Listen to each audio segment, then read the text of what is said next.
This is our May Agility. We're doing the advanced 2-star walking course. It's a bit tricky. Yep.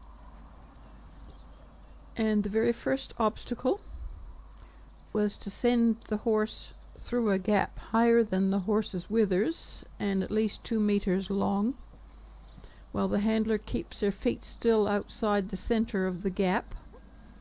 The horse walks all 4 feet through the gap. And for obstacle 2, the horse has to back all the way through the gap, with the handler still staying in the same position.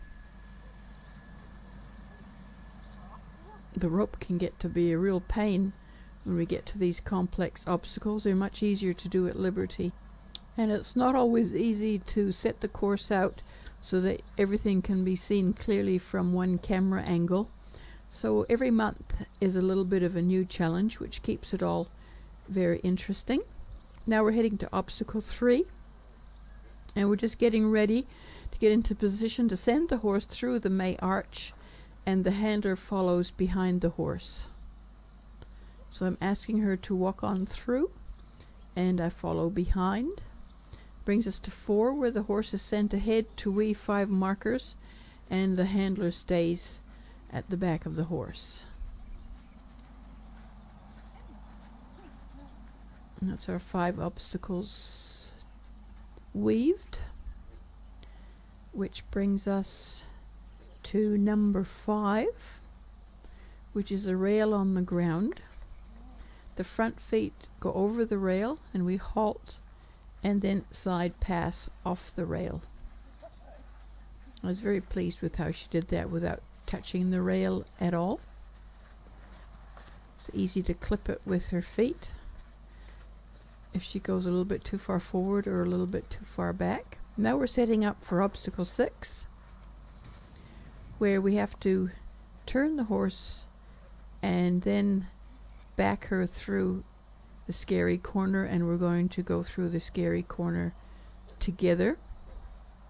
We had a little episode during one of our practices where she bumped into the corner blue barrel and shot out forward again, but give her due, she was quite willing to try again next time I asked. So that was very pleasing indeed. A little click and treat for doing that so nicely. Then we're going to set up for obstacle 7, which is to send the horse across a bottle bank and follow behind.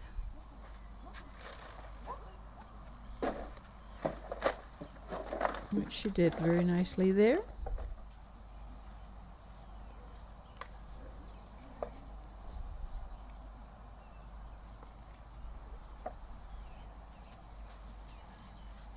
Then we're going to set up for obstacle 8,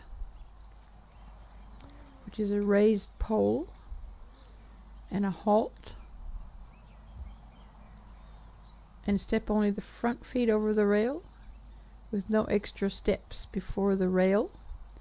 And because of all that water there from our leaky water obstacle, she got a little bit sidetracked, so we're just quietly resetting the whole task. So it's a halt, step the front feet over only and halt, and then cleanly step the rest of the way over, and no touches, which was great.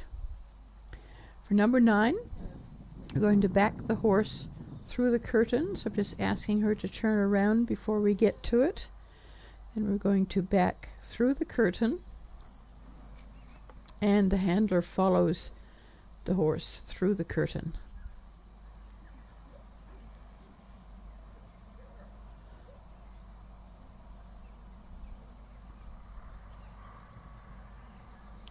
And finally we're going to set up for the last obstacle, number 10, which is to send the horse ahead of us through the water obstacle and follow behind. And that was pretty good. It's been a hard month. Thank you.